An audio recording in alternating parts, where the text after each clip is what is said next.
Hi everybody. All right, I'm going to adjust us really quick while we let a few people come on in. All right.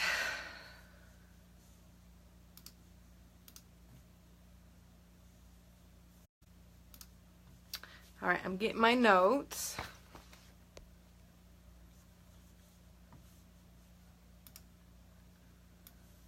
Let me move a few things around here. Getting just a little bit situated. Trying to also get it so it comes in on my, there we go. That's much better. Okay, so hi, I'm Sarah Prial and I'm the founder and owner of SPV Services and Designs, where we simplify your business with a great range of services that we offer to you. I'm going to see if I could try and dim some of the screens that are going on here. Let me see if I can take one. Oops. Oh, took out the wrong one. Okay, let's try it that way. Makes it a little bit darker. Okay, there we go. Hopefully I can get my other notes back up here. There we go. Okay, so let's restart this. So hi, I'm Sarah Brown. I'm owner and operator of SPV Services and Designs, where we simplify your business with an array of there, that's better. Where we simplify your business with an array of services that we offer, from graphic designing all the way up to web development and design. And I'm here to talk to you guys about goals. So the last live that we did, we talked about goals, energy, and productivity on some of the best things that you can do to help not only your personal life, but your business life as well. And today I want to hone in specifically on the goals section of your business and personal life. And if I look away, it just means that I'm checking my notes. And so I want to invite and say thank you to everybody who's joining me live, and all of those who are doing the replay. Make sure that you do hashtag replay so that I know that you joined me after the fact, and that you took your time to review this after I had already gone live. And before I get really honed in and started on the goals, I want to say hi to Angela. Thank you for viewing and coming in live from Cleveland. I'm very, very happy that you got to come in. I hope your weather's okay. So, goals. Put a 1 in the comments if you use goals almost routinely. Put a 2 in the comments if you have used goals before, but you're really just, it's like a love-hate relationship for you. You love them, but you also hate them at the same exact time. And put a 3 in the comments if you've never really touched goals except for when you had an assignment to do or you had a task at work, when you were forced to use goals. Put a 3 in the comments. And this will give me a better understanding of where everybody lies when it comes to their goals and setting their goals. So Angela says that she's a 1. I'm a 1 too. I have to admit, it's a love-hate relationship when it comes to working with goals. But they are very beneficial. They are more beneficial to be used than they are not to be used. And so we're going to go over a few things. So goals. First thing that you ever want to do with, I'm going to set this up because maybe that way it'll keep me from looking down. Oh, it does. Okay, so goals. The first thing that you have to do is you have to plan them, then you have to share them, and then you have to attack those goals. So what do I mean by planning and sharing and attacking? Well, we're going to go through all of that here in this live. So your goals have to have an end toward efforts that are directed to it. So, and that's the actual definition of a goal, is the end toward which effort is directed. So you're taking your effort and you're putting them towards the end result of your goal, of whatever it is that you want to achieve. That's your goal. And then you're going to make your way to making that happen. Goals are dreams with headlines. They don't necessarily have to be, stringent, this must happen. They can be a dream. You can be dreaming up of a business of your own and say, I really love this concept. I really love this idea. Well, that's a goal because you're going to work towards it. Goals are plans because we plan things out. We have goals. If you plan to go to, there it is. If you plan to go to Disneyland, that's a plan, but you have to have a goal to be able to get there. I mean, we all know we're not, got Disneyland money sitting in the bank account just waiting to be used. We actually have to plan to get there. Goals are priorities. You can make anything that you have that's a priority into a goal. One of our biggest goals as a family here at my house is that we have a priority of we want to buy a house. It's a plan to buy a house. It's a dream to buy a house, but it's also a priority because we want to settle down for my son, and we have to make goals to get to that goal. Goals are memories. And what I mean by goals are memories are we all do not wake up every single morning to say, I'm going to work just to work. No. We work to live instead of living to work. Nobody in their right mind ever sits there and says, I'm that person that wants to live to work. No, we're always working to live. So your goals are your memories. What memories do you want to make in 5, 6, 7 years, in 10 years, 20 years, in 6 months, in 3 months? Those memories are actual goals that you can drive towards. And goals are motivation.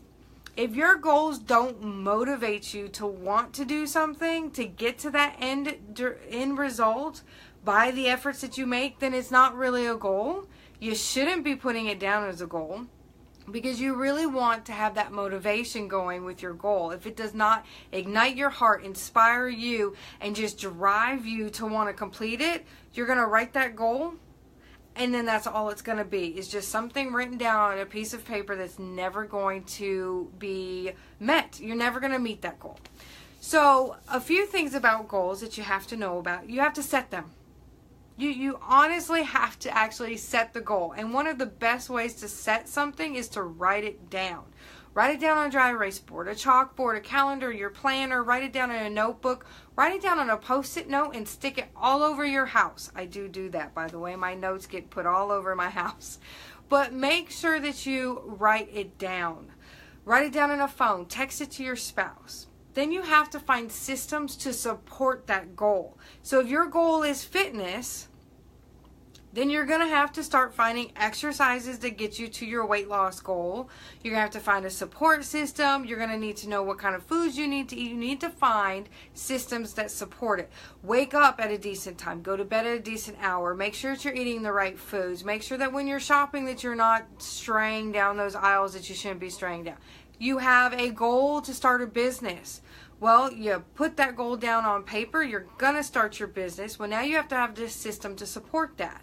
You have to find people that can help train you in the aspects of starting a business that you don't know about. You have to find people to help you out with your website. You have to find people to help you do your graphics. You may have to find a virtual assistant to help you eventually. Then you have to find resources that align with your goals.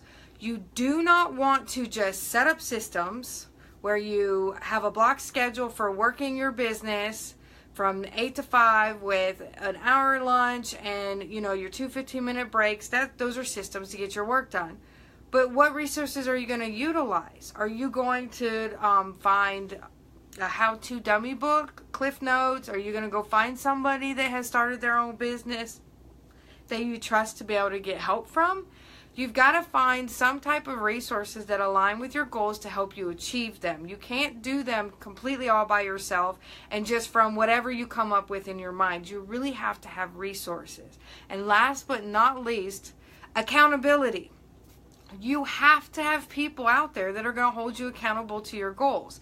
There's not any time in the world that I have set a goal, just told myself, I wrote it down, I set it, I put in systems, I aligned my resources, but you know what happened? I didn't achieve it. Do you want to know why I didn't achieve it? It's not because I didn't try hard. It's because I had nobody holding me accountable to it. Nobody knew I was doing the goal. Nobody knew I wanted to start my own business. And I worked tirelessly to do so, but yet nobody was there to help motivate me, push me along, to help be there to support me, to help say, oh my goodness, why are you even going down that path? Is that, question my methods and my reasoning and my madness. Nobody was there to do it. If you research all of those self-starter entrepreneurs, they had somebody that supported them. They had somebody that held them accountable, whether it was their mom, their wife, their husband, their siblings, a business partner. They had somebody that was holding them to the standard of their goals. You have to have it. You need that. So I'm going to give you an acronym. Well, actually, I'm going to give you a process that you can do your goals through. It's an amazing process. It's used great with project managing, for managing your projects, which, let's face it, when we're in our business for ourselves, everything that we do is projects. They're all individual products, and then we have our big project, which is our own business that we have to do the goals for. We have our project goals. So here is something to help you to navigate through making those goals and making them right. Not just planning, sharing, and attacking them. Not just setting them, making your system, and then aligning your resources and finding your accountability, but a little bit more in depth than that. So have you ever heard of the acronym SMART? Put a 4 in the comments if you've heard the acronym SMART. Put a 5 in the comments if you've never heard of it before, because don't worry about it, because you're about to hear about it now. So SMART is specific, measurable, attainable, relevant, and time-based. So what that all breaks down to is your specific, your S of SMART is specific. You have to get precise with your goals. But don't get overly precise with your goals that you're writing down all the details of the goals. Just understand the meaning of the goal, but make sure that the goal itself is very precise. It's not general. So for a great example for something in business like what I do, would be a bad goal would be to make a valid layout for my site.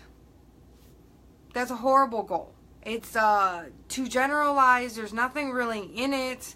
I mean, what can I really achieve out of that one specific statement? And that's exactly what goals are. They're a one-sentence goal that you have to get to. So how I would ultimately write it is, I want my site must completely pass check validators for, what's a good check validator?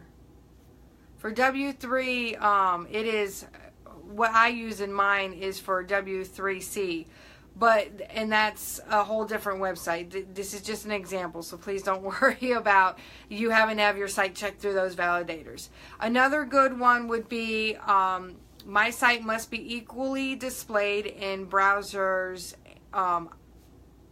Internet Explorer 6, Chrome, and Firefox.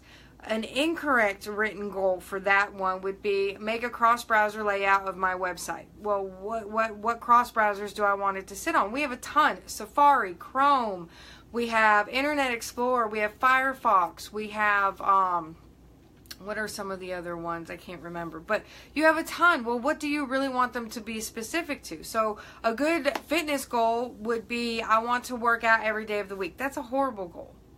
Okay, you want to work out every week. Well, if you just work 1 week, you're good to go on that one. Be more specific. I want to do kickboxing, fitness Monday, Wednesday, and Friday, and I need to achieve X number of pounds at the end of the week.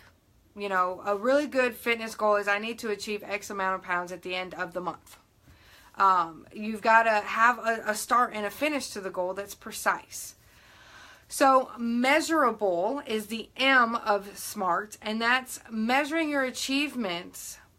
You want to measure your achievements. So don't measure your progress, measure the achievements that you're doing. And how you would do that, like a good goal would be to increase traffic to my site. You would honestly think that that was an amazing goal, but it's not. It's very general. How much increase do you want? How many times a day? I mean, do you want that increase to be over a day period, a week period, a month period? So the correct goal for that one would be the traffic on the site must be 2,000 visitors per day. You really want it to be precise and obtainable at the same time as being measurable. And so the next one is form your implementation intentions instead of your goal intentions. Oh boy, tongue tie. So how you would do that is that instead of like a goal intention would be the feature must be released by May 20th. Okay, but let's think about most of our goals. When we measure them, they may have other goals that are reliant on that other goal being kept.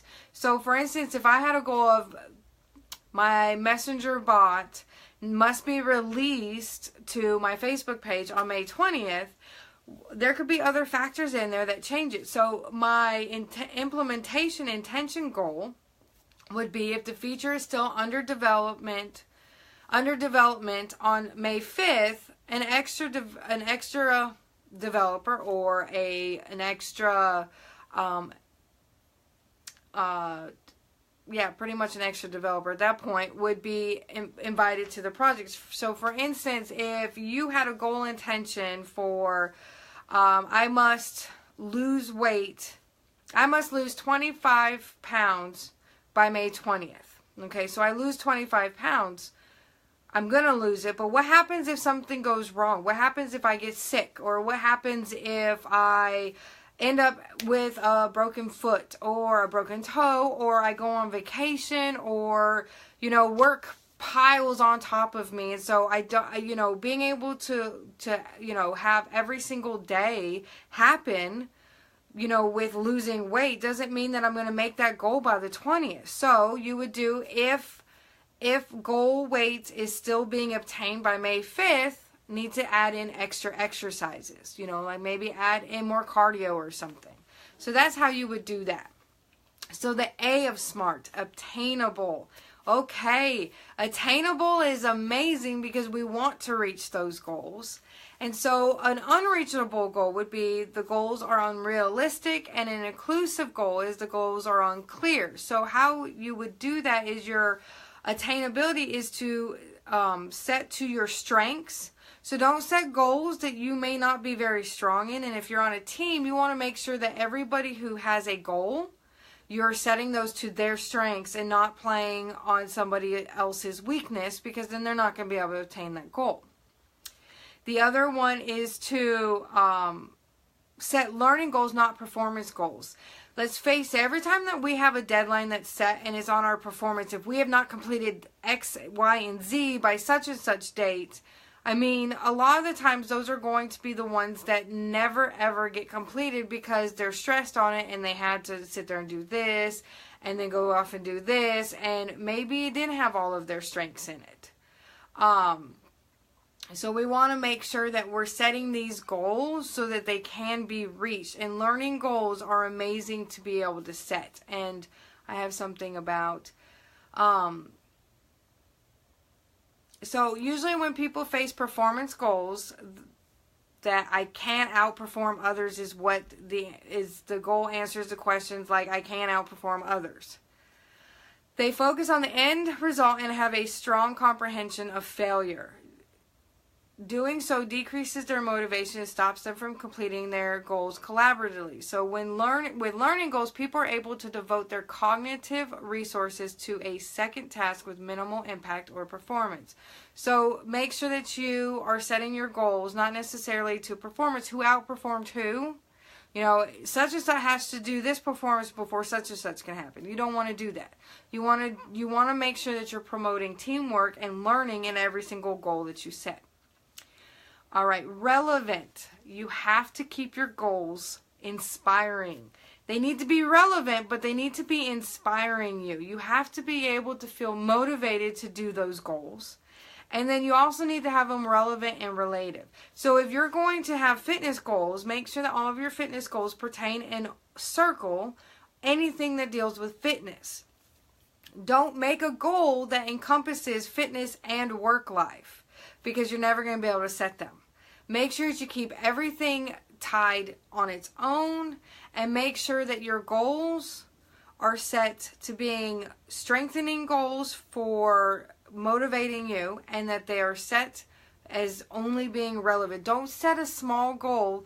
Like if I wanted to build a website, I'm not going to set a small goal of make sure that I add that to my Facebook page, because I mean, let's face it, it's not a necessity, but it's relevant, but it's a weak relevant. It's an unimportant goal, because that's not going to help me achieve getting my name out there if I have the website linked to my Facebook page. It's just having my website completed with the data that I want. The last thing on there is time-based goals. So you need to set a concrete goal deadline for from urgency to availability. And how you do that is, for example, if you had a goal that was make on the website the section contact us for a demonstration to the client by tomorrow. Okay, well that is an urgency goal. And more than likely, that goal is never going to be obtained, because it's so urgent that, you know, you sit there and you're just like, what time tomorrow? And then everybody thinks they have to work on it right now because it needs to be ready by 8 a.m. tomorrow morning. So everybody's got to rush now to get that done.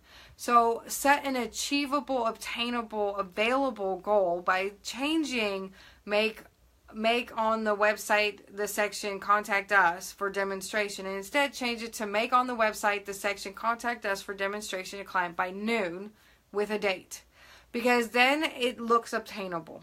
It's a time-based goal. You've got it available, and they have until such and such to do it. So you just have to make sure that you're setting them concrete. Also, make your operational goals small, while your overall picture goals are your high-level goals. So let me know if you have any questions, and a real quick recap on it is you need to plan, share, and attack your goals, and make sure to make them specific, measurable, attainable, relevant, and time-based.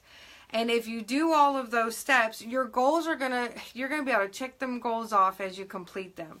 And they don't have to be always the 1-year goal. Yes, your high-level goals can be your 1-year goal of where you want to see yourself in a year. But make sure that those smaller goals that you're making, they're very well detailed, they're precise, that you can measure them in some form, that you can that they're attainable, because you don't want them to be unattainable, that they're relevant to your goal and your overall picture goal.